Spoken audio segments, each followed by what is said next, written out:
जय हिंद सभी साथियों को। कैसे हो आप सभी? बढ़िया हो?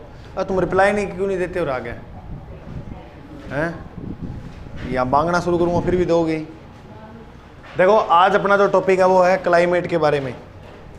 क्लाइमेट के अंठा है नहीं, यानी राजस्थान की जलवायु। राजस्थान की जलवायु। देखो सबसे बड़ा अंतर होता है इस चीज़ को समझने में, सबसे बड़ा कंसेप्ट होता है जलवायु। आरएस में कोई भी मतलब बड़े लेवल के एग्जाम में फिक्स है पर्सन आएगा ही आएगा। ऐसा ही आरएस में मैं कह रहा हूँ पेपर तुम्हारा छपा नहीं है, समझो पर्सन छप गया, फिक्स है। मैं फिर लिख रहा हूँ यहाँ पर फिक्स है, पर्सन आएगा ही आएगा। अच्छा ये पर्सन प्री तक ही नहीं, मेंस में भी, और आप विश्वास नहीं करोगे मेंस में 10-10 नंबर के प्रश्न आते हैं क्लाइमेट के बारे में, क्योंकि जलवायु ऐसी है जिसको कोई भी भूगोलवेत्ता अभी तक स्पष्ट रूप से स्पष्ट नहीं कर पाया कि वास्तव में कि जलवायु ऐसी है। कभी ऐसे कि हर साल सेम ही चलता है क्या? नहीं चलता। अच्छा कभी कभार ऐसे देखा है तुमने, बारिश यहाँ हो रही है और थोड़ा आगे जाएंगे तो वहाँ बारिश नहीं हो रही, तो थोड़ा थोड़ा धीरे धीरे सब कुछ समझोगे ये क्यों होता है ऐसा। ठीक है, तो ये अभी सुबह सुबह ऐसा हुआ था, मैं बाइक चला रहा था, कहाँ वर्षा हो रही थी, थोड़ा आगे आया, कहीं वर्षा हुई, फिर थोड़ा आगे आया तो वहाँ नहीं हो रही थी। तो वो चीज़ सबसे पहले आप सुनो, हेडिंग डालकर राजस्थान की बढ़िया नोट्स बनाओ सारे। राजस्थान की जलवायु, देखो अपने सारे टॉपिक, ये तो जलवायु का जितने भी टॉपिक पढ़ेंगे वो सारे कंसेप्चुअल होंगे। तो लिखो राजस्थान की जलवायु, बिल्कुल नया टॉपिक है। अच्छा और एक बात और, मेरी बात ध्यान से सुन लो, ये जो हमने मुहिम चलाई है राजस्थान का भूगोल यूट्यूब पे भी चलता है, आपको पता हो तो, है ना? तो पूरा सहयोग से, तुम लाइक लो तो मरे कौन करो तुम उस पर, लाइक व्यू तो अच्छे आ जाते हैं लेकिन लाइक क्या हाथ टूटते हैं क्या नीचे करने से? टूटते हैं? कर दे करो यार, यहाँ क्यों करे करो, करते हैं क्या? ठीक है चलो भाई कोई बात को नहीं, अब सुनता रहिए ध्यान से मेरी बात। राजस्थान की जलवायु को कितने प्रदेश में बांटा गया है? तो लिखो राजस्थान की या राजस्थान के जलवायु प्रदेश कितने हैं? जलवायु प्रदेश। अभी जैसे मैं करा रहा हूं ना इस प्रकार आप टॉपिक को समेटो जलवायु को, उसके बाद प्रश्न कर लेना, कोई भी आराम से क्लियर हो जाएगा। इसको 5 प्रदेश में बांटा गया है, इधर देखिएगा, 1 2 3 4 और 5, जिसमें आप देख पा रहे हो पहला जो है वो है ये वाला एरिया, एक भौतिक प्रदेश ये हुआ, ये वाला। बोलो इसका नाम क्या है? शुष्क प्रदेश। तो नंबर 1 जो भौतिक प्रदेश हो गया, बताओ कौन सा? शुष्क को नहीं हुआ, शुष्क हुआ है। हाँ बोलो शुष्क प्रदेश क्या हो गया? बोलो दूसरा कौन सा है? अर्ध शुष्क प्रदेश। बोलो नंबर 3 उपार्द्र, और फिर आर्द्र, उपाद्र, आर्द्र।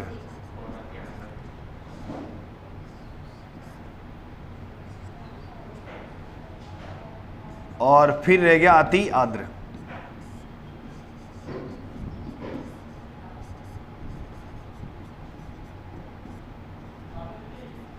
इस प्रकार से 5 प्रदेश में बांटा गया किसको?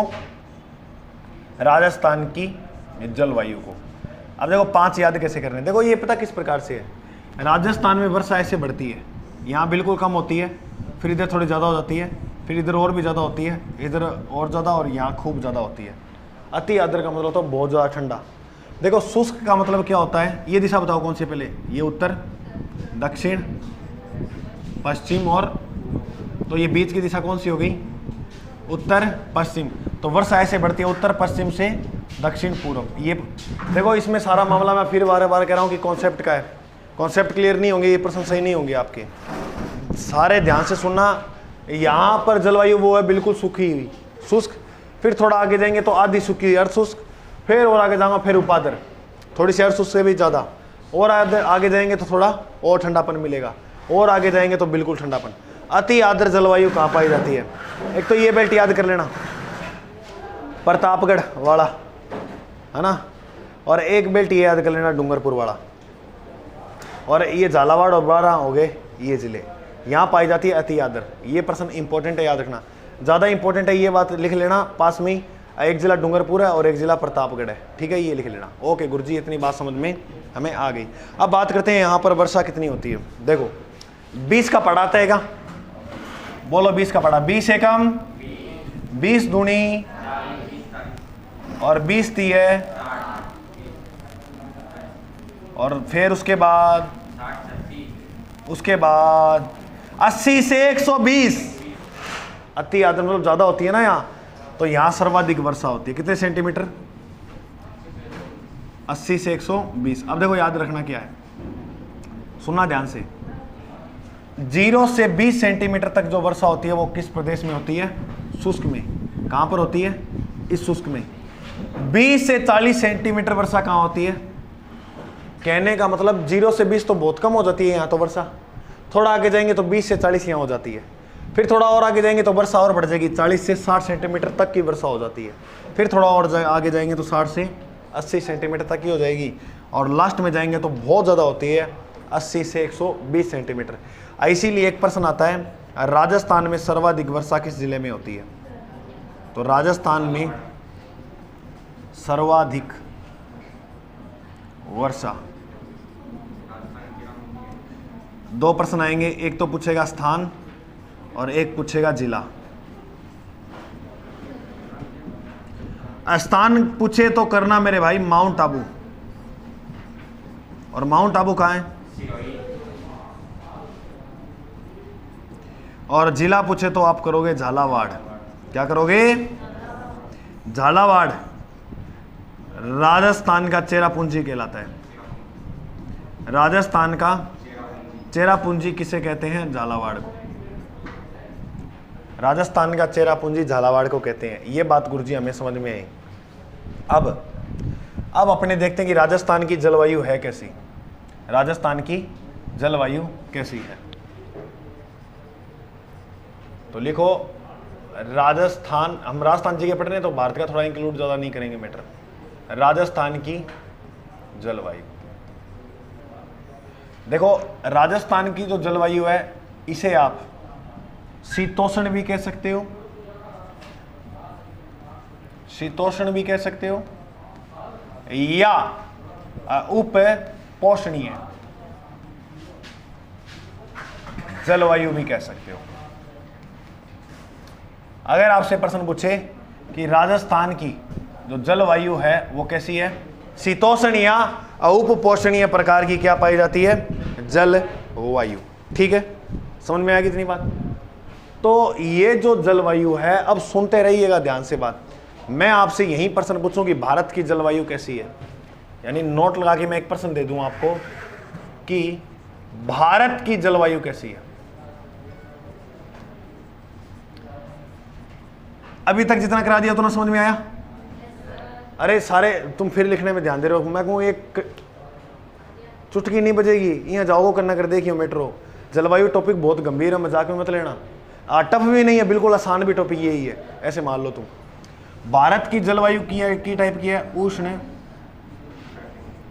कटिबंधीय मानसून प्रकार की। उष्ण कटिबंध जलवायु किसकी है? भारत की। तो उष्ण कटिबंध भारत की है, तो राजस्थान किस में आता है? पाकिस्तान में थोड़ी आता है, भारत में ही आता है। तो फिर राजस्थान की जलवायु कैसे चेंज होगी? ये क्या कारण हो गया? चलो तो चलो इस प्रकार से हमारा प्यारा सा ग्लोब है।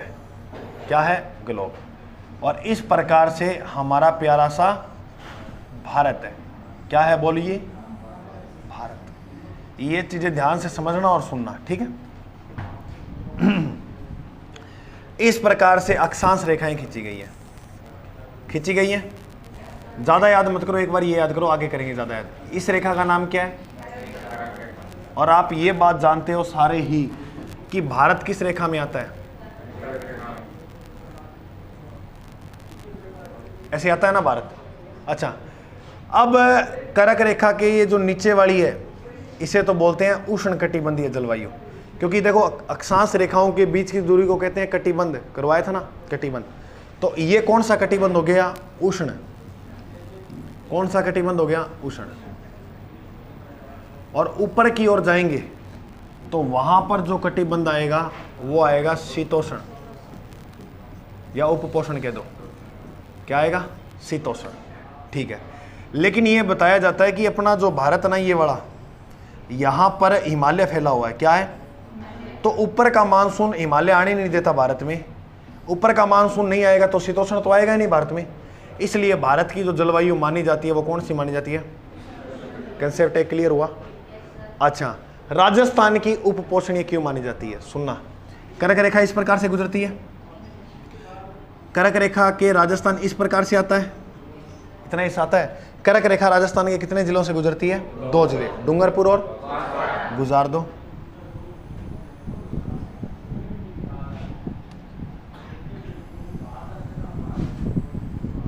गुजरा दी। अच्छा, अब सुनना, ये वाला बेल्ट और एक हो गया ये वाला हिस्सा, ये वाला, सुनते रहिएगा ध्यान से, ये वाला हो गया ना, ये वाला। अच्छा सुना भाई, यहां पर कर्क रेखा के नीचे वाला भाग है, ये किसके नीचे वाला भाग है? तो बताओ यहां की जलवायु कैसी हुई कर्क रेखा के नीचे वाले भाग की? ये लिख दिया मैंने उष्ण कटिबंध। कर्क रेखा के ऊपर वाला भाग क्या था? यहां पर मैंने लिख दिया शीतोष्ण कटिबंध। क्या लिखा? शीतोष्ण कटिबंध। अब मेरे को ये बताओ, ये कितना परसेंट हो सकता है आपके हिसाब से? मेरा मानना ये है कि ये 1% है नीचे वाला भाग राजस्थान की तुलना में, और ये टोटल कितना परसेंट है? तो आप किसको प्रायिकता दोगे? यानी ऑप्शन में एक संभावना लग रही है यार इसका 1% उत्तर हो सकता है, एक संभावना ये लग रही है कि यार ये तो 99% मेरे को लग रहा है कि शीतोष्ण ही होगा, तो कौन सा टिक मार के आओगे? 99 वाले मारोगे शीतोष्ण। अच्छा, 99 वाला शीतोष्ण जैसे टिक मारोगे आपका उत्तर क्या बन जाएगा? शीतोष्ण कटिबंध, या इसे उपपोषण के नाम से जानते हैं। समझ में आ गया राजस्थान की जलवायु ऐसी क्यों है? लड़कियां सारी समझ गई? लड़के ठीक है, समझ में आया? क्योंकि कर्क रेखा जो है वो उत्तर में जो है जलवायु ऐसी पाई जाती है, इसलिए राजस्थान की जलवायु ये मान ली। ओके, इसलिए अपने थोड़ा ज़्यादा बारिश वगैरह कम, क्योंकि वो हिमालय है ना, वो शीतोष्ण में आता है, तो हिमालय वो हवाओं को आने नहीं देता, इसलिए अपना जो उत्तरी भारत है इतनी ज़्यादा मामला बनता नहीं है। ठीक है, इतनी बात समझ में? आगे बढ़ो। अच्छा, अब आपके सामने 3 शब्द आएंगे।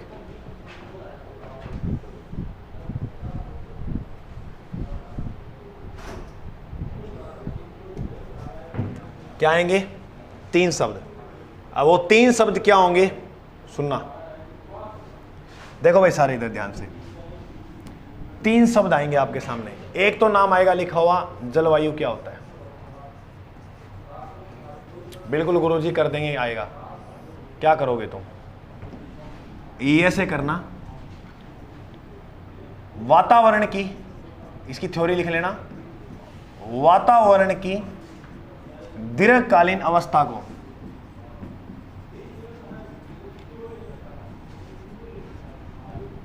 वातावरण की, बोलना, वातावरण की दीर्घकालीन दशाओं का योग जलवायु कहलाता है। दशाओं का योग क्या कहलाता है? जलवायु कहलाता है। एग्जाम में प्रश्न ये आ जाता है दीर्घकालीन का मतलब कितना टाइम लेंगे ये? 30 साल का। दीर्घकालीन का मतलब आप ये मान के चलो कि एक जलवायु को बदलने में कितना टाइम लग जाता है? 30 वर्ष। कितने वर्ष? 30 वर्ष। ये तो हो गया जलवायु शब्द। एक शब्द आएगा मौसम। मौसम, क्या शब्द आएगा? मौसम। लिखो आगे इस मौसम में कि वातावरण की, वातावरण की कुछ दिन की स्थिति को, या कुछ दिन की, या कुछ दिन के दशाओं का योग, के दशाओं का योग क्या कहलाता है? योग मौसम कहलाता है। बोलो ये बात समझ गए। फिर आएगा ऋतु। हाँ, कितने खुश हो गए। ये वो ऋतु नहीं है, ये ऋतु वातावरण वाली ऋतु है। तो वातावरण की कुछ माह की दशा का योग, ये कुछ महीने के अंदर बदलता है।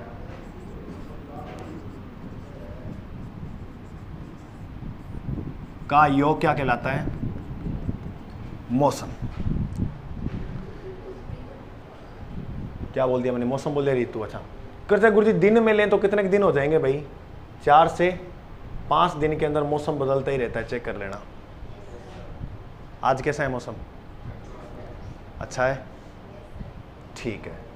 कुछ महीना में 3 महीना ले लो, 2 महीना, 3 महीना तो ले कम से कम 3 महीना ले लिया। कुछ माह के मतलब 3-4 महीने।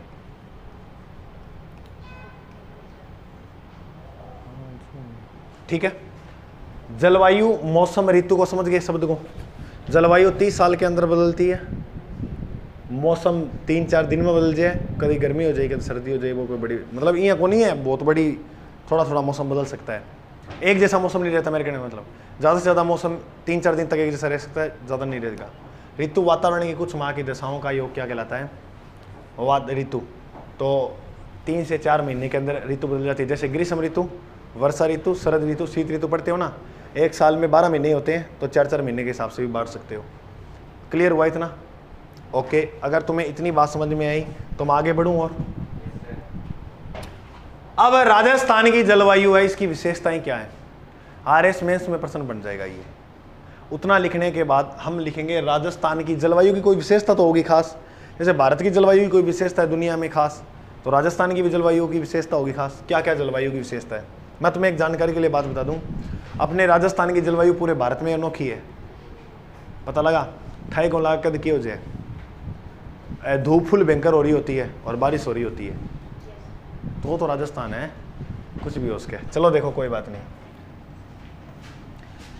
सबसे पहला विशेषता देखें तो क्या है? शुष्क एवं अर्ध शुष्क जलवायु की प्रधानता जो है वो इसके अंदर एक पाई जाती है। यानी यहां पर शुष्क भी भाग मिलता है और तो एक प्रधानता तो ये मिलती है, एक विशेषता ये हो गई। दूसरी, तापमान में अतिशयता व विविधता पाई जाती है। यानी राजस्थान का तापमान जो है वो क्या है? अति मतलब बहुत ज़्यादा होता है। क्या होता है? तापमान अधिक होता है। ठीक है। और देखो तापमान अधिक होने के कारण भी यहाँ क्या पाई जाती है? विविधता पाई जाती है। तो ये इसकी एक विशेषता है। वर्षा का समय व मात्रा निश्चित नहीं है राजस्थान में। कोई डंके की चोट पे ये नहीं कह सकता 4 दिन बाद बारिश होगी, या ऐसे नहीं अनुमान लगा सकते जून के महीने में वर्षा होगी, इसमें होगी, मतलब किसी तारीख को होगी। मतलब डंके की चोट पे नहीं कह सकते, अनुमान लगा सकते हैं। तो सबसे बड़ी बात यह, वर्षा का समय व मात्रा निश्चित नहीं है कि कितनी होगी कितनी नहीं होगी। आर्द्रता में अंतर पाया जाता है। कहाँ तो बिल्कुल ही सूखी है और कहाँ बहुत ही ज़्यादा ठंडी है या नहीं है? तो आर्द्रता में अंतर हुआ या नहीं हुआ? 4 लाइनें समझ गए तुम? फिर से बोलो। शुष्क और शुष्क जलवायु की प्रधानता है। हाँ बोलो, समझ में आ गया तो मैं समझ जाऊंगा। तापमान में अतिशयता व विविधता पाई जाती है। बिल्कुल, क्योंकि विविधता का मतलब एक ये भी ले सकते हो आप, तापमान में विविधता कैसे? जैसे जैसलमेर का तापमान बहुत ज़्यादा गर्म है, झालावाड़ का थोड़ा ठंडा है तो राजस्थान में, फिर भी ये विविधता क्यों? तो इसीलिए। वर्षा का समय व मात्रा निश्चित नहीं है। आर्द्रता में अंतर पाया जाता है और वर्षा का असमान व अपर्याप्त वितरण भी यहाँ पाया जाता है। अधिकांश वर्षा जुलाई व अगस्त के महीने में ही हो जाती है। का गुरुजी कितना आइडिया मान लें? लगभग आप ये आइडिया मानो कि 60% जो वर्षा है वह जुलाई व अगस्त के महीने में ही हो जाती है, तथा वर्षा की केवल कुछ मात्रा ही दिसंबर और जनवरी में होती है, जिस वर्षा को आप बोलते हो मावठ। कौन सी वर्षा बोलते हो? धीरे धीरे आगे इसका कंसेप्ट जानेंगे किस प्रकार से मावठ वर्षा होती है। ठीक है, अभी इतना समझो। अधिकांश वर्षा जलवायु व अगस्त माह में होती है तथा वर्षा की केवल कुछ मात्रा ही दिसंबर जनवरी में होती है। वो समझ में आई कौन सी होती है? मावठ। चलो ये राजस्थान में जलवायु की क्या पाई जाती है विशेषता। आगे आगे अपना जो पॉइंट है वो है जलवायु को प्रभावित करने वाले कारक। जलवायु को प्रभावित करने वाले कोई 8 कारक लिखें। प्रश्न ये भी आ जाएगा, कोई 5 लिखे कोई 3 लिखे, है ना। ये मेंस का प्रश्न आया भी हुआ है और आ भी सकता है, कोई बड़ी बात नहीं है।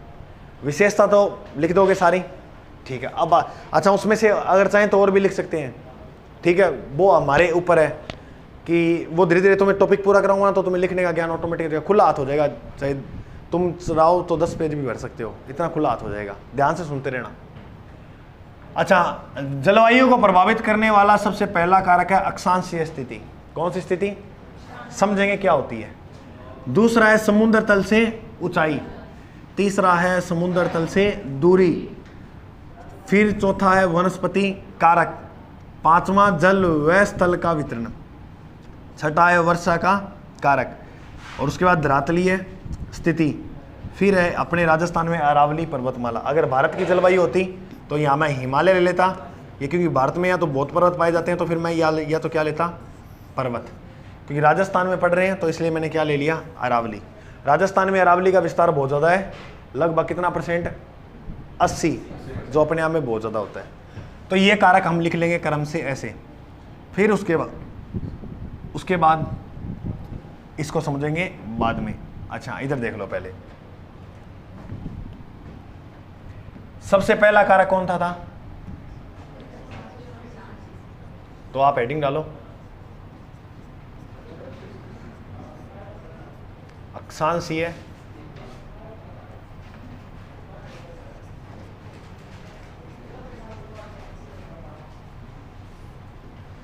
जलवायु में पढ़ रहे हैं अपने अक्षांशीय स्थिति, यानी जलवायु को प्रभावित करने वाले कारकों में अपने क्या पढ़ रहे हैं, अक्षांशीय स्थिति। अक्षांशीय स्थिति की मैं तुम्हें छोटी सी कहानी बताऊं। पहले एक बार इस चित्र को देखो तुम, दिख रहा है क्या सभी को? ठीक है। ये 0 डिग्री इक्वेटर, इसे आप कह सकते हो विषुवत रेखा या भूमध्य रेखा। कौन सी रेखा है? ये नॉर्थ में जाएंगे तो ऊपर आएगी कौन सी रेखा, करक। और ये दक्षिण में जाएंगे तो यहाँ पर आएगी 23.5 डिग्री है, 30 डिग्री पे नहीं है ये रेखा, 23.5 डिग्री पे है, ठीक है। ऊपर की ओर है कौन सी रेखा, करक। और 23.5 जिसके नीचे ही क्या है, मकर रेखा। एक मिनट में तुम्हें ये दिखाना चाह रहा हूँ इसके ऊपर कि ये ग्लोब दिख रहा है आपको, और ग्लोब में इस प्रकार से एक रेखा ये खींची गई है, ठीक है। हमें 3 रेखा की आवश्यकता है, और मान के चलो 23.5 डिग्री आपकी रेखा, चलो इसको मान लेते हैं। एक रेखा अपनी ही हो गई और एक रेखा जो है वो अपनी ही हो गई। गेम इन 3 रेखाओं का पूरा खेल कितनी रेखाओं का है, इन 3 रेखाओं का। समझ में आ गया ये मानचित्र? इन 3 रेखाओं को हमें पढ़ना है। ऊपर वाली रेखा का नाम क्या है, और बीच वाली का, नीचे वाली का नाम। चलो इसको पढ़ते हैं। अब इधर देखो ध्यान से।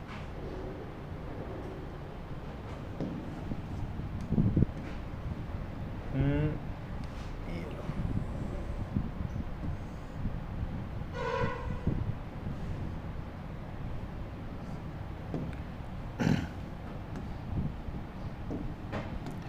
अब देखते रहिएगा आप ध्यान से।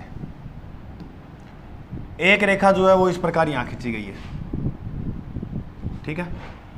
एक रेखा जो है वो इस प्रकार यहां खींची गई है, और एक रेखा जो है वो इस प्रकार यहां पर खींची गई है।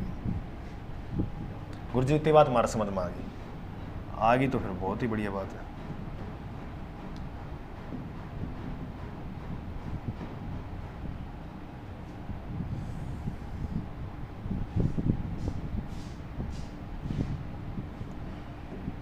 अब देखो इस रेखा का नाम क्या है बताना, अभी कराया था,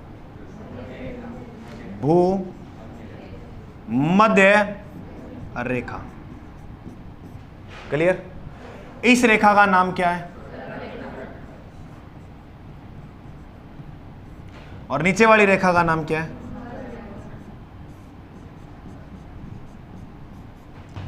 ठीक है। ये रेखा जो है वो 23.5 डिग्री पे आएगी।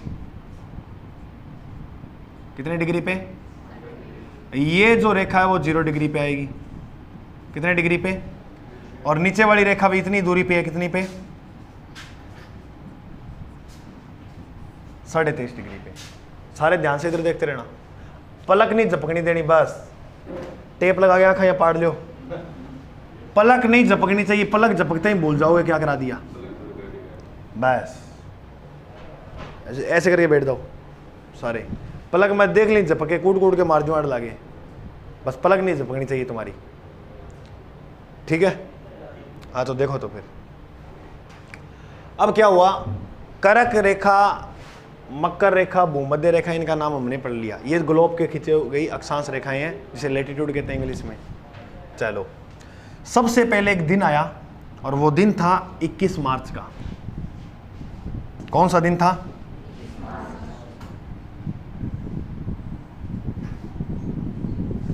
21 मार्च के दिन सूरज चमका यहां पर। क्या चमका भाई?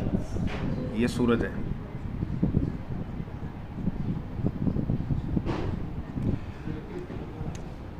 इक्कीस मार्च मास्टर माओगे थे हो तुम, नहीं होता मास्टर माओगे थे हो, दादा ना बन कुट्टू दे ले दादा। 21 मार्च को सूरज कहाँ चमका? भूमध्य रेखा पे। अच्छा, भूमध्य पे वो चमक गया सूरज। सूरज में क्या है? तापमान, बहुत भयंकर तापमान है। तुम्हें पता है अपनी पृथ्वी से सूरज बहुत दूर है, क्योंकि पृथ्वी के बाद एक ग्रह है जिसका नाम है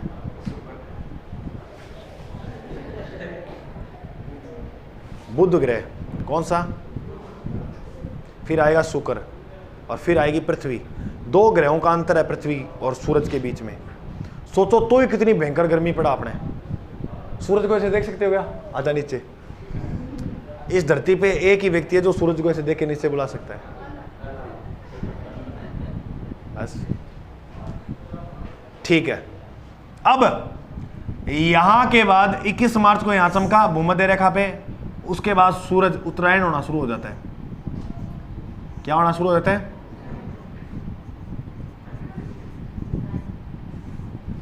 उत्तरायण चलने लगता है सूरज। और उत्तरायण जैसे ही हुआ उसके बाद चमकेगा इस रेखा पे। ये कौन सी रेखा है? करक रेखा। कौन सी रेखा बोलिए? करक रेखा। करक रेखा पे जो सूरज चमकेगा और वो चमकेगा 21 जून को। कब चमकेगा? गुरुजी हमें एक बात ये बताओ, आपकी यहां पर 21 जून को ही क्यों चमका? मैं सारे कंसेप्ट क्लियर करूं, सुनते रहना बस। 21 मार्च को यहां चमका, ऊपर बढ़ो। 22 मार्च फिर ऊपर चमका इससे थोड़ा, 23 मार्च थोड़ा और ऊपर, 24 मार्च, 25 मार्च, 26 मार्च, ऐसे करते करते जून, 1 जून, 2 जून, ऐसे करते करते 21 जून को सूरज कहाँ चमक गया? कर्क रेखा पे। 21 जून को जैसे सूर्य कर्क रेखा पे चमका तो बताओ यहां पर क्या बढ़ गई? गर्मी। याद रखो, जून का महीना सबसे गर्म होता है। क्यों होता है पता लग गया? क्योंकि सूरज जो होता है वो पूरा कर्क रेखा पे होता है। कर्क रेखा 12 से गुजरती है, राजस्थान से भी गुजरती है, इसी कारण। समझ में आया क्यों होती है गर्मी जून के महीने में? अरे समझ में आया जून के महीने में गर्मी क्यों होती है? इसलिए होती है क्योंकि सूरज जो होता है वो इसके ऊपर जो है वो स्थित रहता है। तो हम पढ़ेंगे कि भारत में सूर्य कब चमकता है।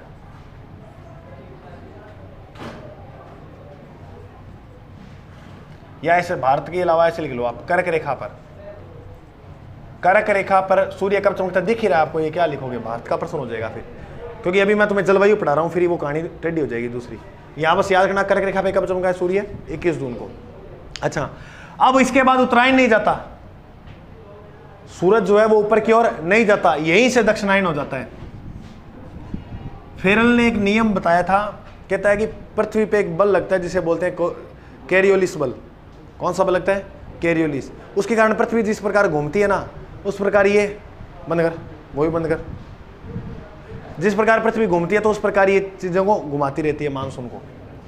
अच्छा सुनो ध्यान से, अब ये सूर्य जो है, सूर्य वो क्या हो गया? दक्षिणायन। सूर्य क्या हो गया? दक्षिणायन। अच्छा, सूर्य दक्षिणायन जैसे ही हुआ फिर वापस किस रेखा पे चमकेगा? अगर भूमध्य रेखा पर। ये लो चमक गया भूमध्य रेखा पे सूर्य वापस। यहां पर जो सूर्य चमकेगा वो चमकेगा 23 सितंबर को। तो 23 सितंबर पर धूप कहां होगी ज्यादा? भूमध्य रेखा पे। ऐसी कौन सी रेखा जिस पर सूर्य 2 बार चमकता है? एक बार 21 मार्च को, दूसरी बार 23 सितंबर को। 23 सितंबर को सूर्य यहां चमका, फिर वो सामान्य दिन, ना गर्मी ना ज्यादा सर्दी, क्योंकि सूर्य यहां आ गया ना बीच में। तो ये भारत जो ये एरिया है, सितंबर का महीना ऐसा होता है, सितंबर का महीना ब्याह होगा ना सितंबर के बाद वाले महीने में, उसमें थे चाहो तो कोट पैंट भी पहन सकते हो। जून का महीना में जाओ नहीं कोट पैंट पहन के, एक काला घाल के जाओगा नहीं, आ जाएगी हड़ नीचे जाके डाल के, ये लगा फांसी देना रबू तो है या नहीं है। एक वो देखो, अभी तुम किसी के बारात में जाके दिखा दो इस जून वाले महीने में, और ए भगवान 21 तारीख को किसी की शादी है उसकी बारात में जाके दिखा दो, और ए भगवान उसकी बारात जाए बाड़मेर, आहा ओ सांप बढ़ जाएगा उसमें, पीवड़ा दोहरे में, इतनी भयंकर गर्मी होती है वहाँ। बहुत स्ट्रगल करते हैं बाड़मेर वाले लोग, वास्तव में जैसलमेर एरिया ना बहुत गर्म होता है ये। चलो देखो 21 मार्च, 21 जून को सूर्य यहाँ चमका, 23 सितंबर को सूर्य वापस यहाँ चमका। अब सूर्य शुरू हो जाता है दक्षिणायन, क्या हो जाता है? अच्छा, अब सूर्य नीचे की ओर बढ़ गया ना, क्या तापमान का प्रभाव पड़ रहा है इसके बीच में? कहां पड़ रहा है? अरे सूर्य तो नीचे ही आ गया, ये सूरज तो है ही नहीं। सूरज कहां पर आ गया? यहां पर आ गया मकर। अब बताओ, यहां पर तापमान पड़ा, इसलिए अब यहां पर क्या आ जाएगी, यानी यहां पर जो सूर्य चमकेगा, अब वो कब चमकेगा? अब वो चमकेगा 22 दिसंबर को। कब चमकेगा? 22 दिसंबर को। अच्छा, तो याद रखना 22 दिसंबर को जैसे सूर्य इस रेखा पे चमकेगा, तो तापमान का तो यहां प्रभाव नहीं है भारत में बिल्कुल भी। कर्क रेखा से देखो कितना दूर आ गया सूर्य, आ गया ना। तो याद रखो दिसंबर का महीना सर्दियों का होता है। समझ में आ गया क्यों होता है सर्दियों का? ऐसे होता है। अच्छा, एक गाना चल रहा है और चलता भी है, मेरा यार हंस रहा है बारिश की जाए। भगवान तेरे यार का नौकर है या तेरे बाप का नौकर है? जो तेरा यार हंसेगा तो बारिश करेगा। उसको कहो कि अजय सर की क्लास में आओ और जलवायु समझो, यार हंसने से बारिश नहीं होती है। समझ में आ गया? तो वो आज अच्छा, एक जने और बोलते हैं, ये शब्दों में सुनने को मिलता है कि मैं तेरे लिए चांद तारे तोड़ दूंगा। क्या बोलूँ मैं, बताओ? मैं पृथ्वी को रोक सकता हूं तेरे लिए।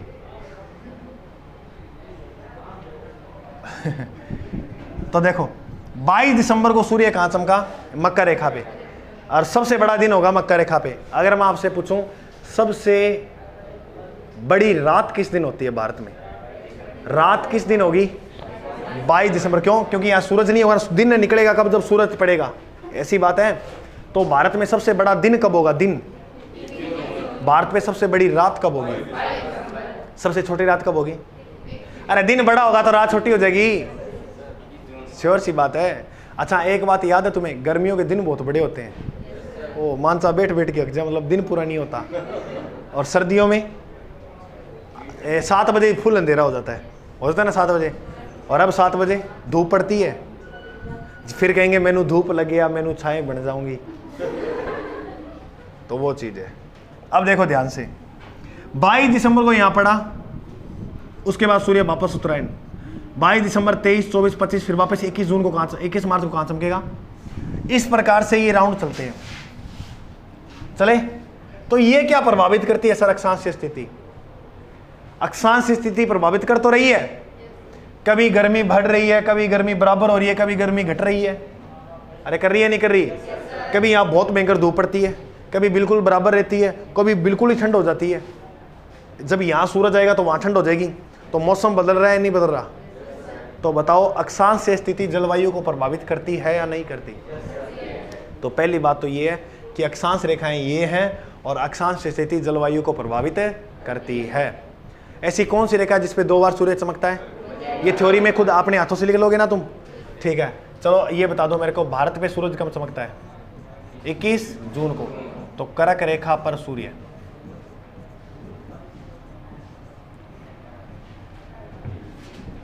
बोलो कब चमकेगा? 21 जून। और 21 जून में अगर अपने बात करें तो यहां पर नो शेडो डे होता है इस दिन। नो शेडो डे, मतलब छाया नहीं बनती 21 जून को। आज कौन सी जून होगी? 16 जून होगी क्या आज? 21 जून को देख लेना यहाँ तो किन्ने की हो रहे में ऐसे देखोगे तुम। देखो क्या था, जैसे